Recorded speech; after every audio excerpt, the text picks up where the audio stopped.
Hello my peeps, today I found a game I actually liked, play the fanfares. The game was HIKIBYOU2. Yep, that's the correct English pronunciation. It's a 2D platformer from an indie developer, so before we get started, I hadn't played the first game and the game makes no effort to catch you up on the story, but what was on offer in the game was playing a school or college kid who just stopped some organisation and are now reconnecting to those who left behind, while still dealing with the organisation. Bam! Spoiler free. The character you get to play is like that friend that we all have where everything is just too silly or stupid for them and half-witty, sarky remarks is all they can come up with. You know, like in real life, you'll just have to tolerate that. And if you don't have a friend like this, then you're that person. Within each level, the story again doesn't make the effort to add any real context to you, and each time you're just told to go fetch something from the end of a level and return to it. And a small note for this game, commenting on this every time about how things you are doing are stupid is not funny. It does not make up for the little effort you have put in. You're on a date and for some reason randomly the shopkeeper won't serve you unless you go to the other side of the level and pick up a key for him, so forth. And doing this every single time, it's not funny and it's not big. And it doesn't make up for that effort. You're essentially the body shaper of story writing.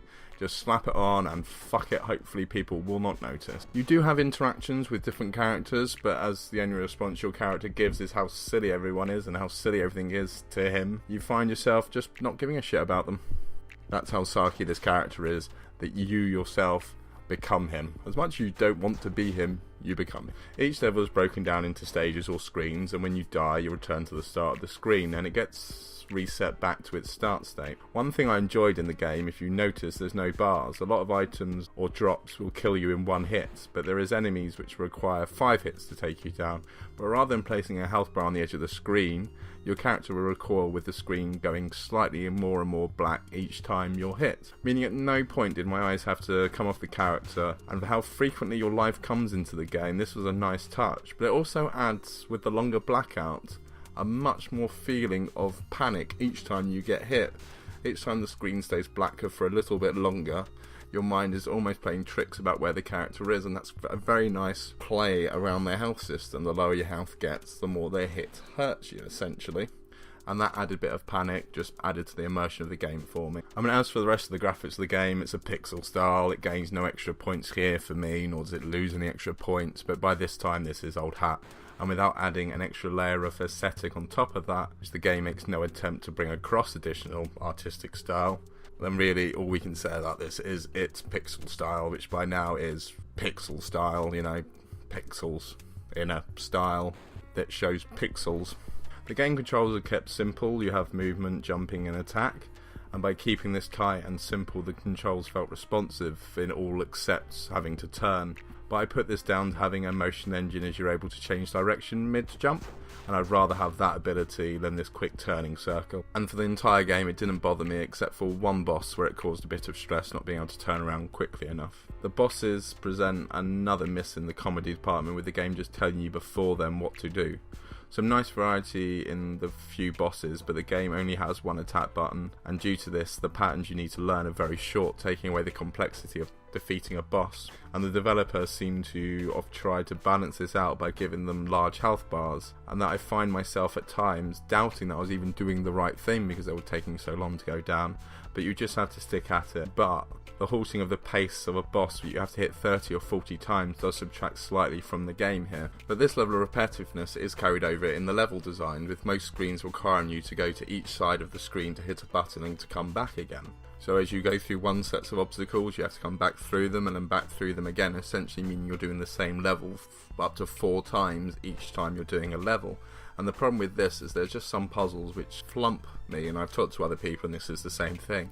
And with a system like this, that one little puzzle, which for some reason you don't know, you can only do it 50% of the time, you're going to have to do 4 different times just to get through the one screen.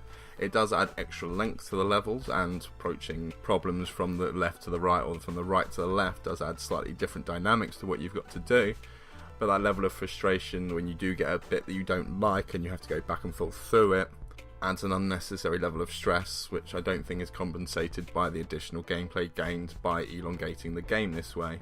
And that frustration is added even more because, as I said, that most of these are fetch quests, so as you go through a level once, you're going to have to come back through that level to get back to the guy who you're retrieving the item for. You don't just get the item, you have to bring it back as well. But if you remember the start of this video, I enjoyed this game. I mean, the game is priced less than £2, and for a platforming challenge I found the game entertaining and rewarding.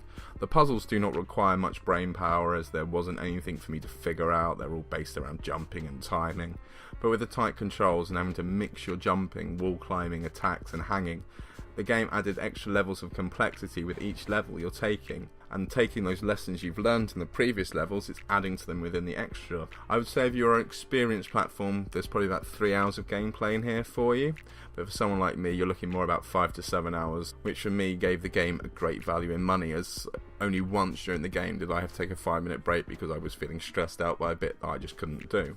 There was plenty of deaths for me, but every time I died, there was obvious how I died. It was my fault and I could see how to do it, so I just jumped straight back at it. And to be able to carry that over this many hours of gameplay, and to keep the game nice and tight with the controls, keeping them simple, it offered an enjoyable platform experience. All the stuff I said before, you'd have to be happy living with those to be able to play this game and enjoy it, but for me, for a budget game, they were so non-egregious that the wonder of the platforming really did shine through for me. It's like buying a shirt from Primark. You know that slaves have built that, you know that it's good value for money and it's probably not going to last very long, and you have to put up with the fact that the pocket on it isn't even real, but you know what, it was cheap, and for what you paid, it was good. So, thank you for watching, and that was HIKIBYOU2, and you go and enjoy the world. Thanks for watching a game that I wanted to make less fun of there and get a bit more of a good point across. I do recommend it, but remember, if you want to be a completionist about your indie knowledge, hit that subscribe button now. Sorry, what, you want me to re-record that last little bit? It wasn't YouTubey enough? Is that a word? Alright then. Hello fans, hope you've had the great day like I've had. Isn't the world a wonderful place? Yeah, just hit my subscribe button and everything will be good. The girls will love you, the boys will love you. You'll just be the best person in the world.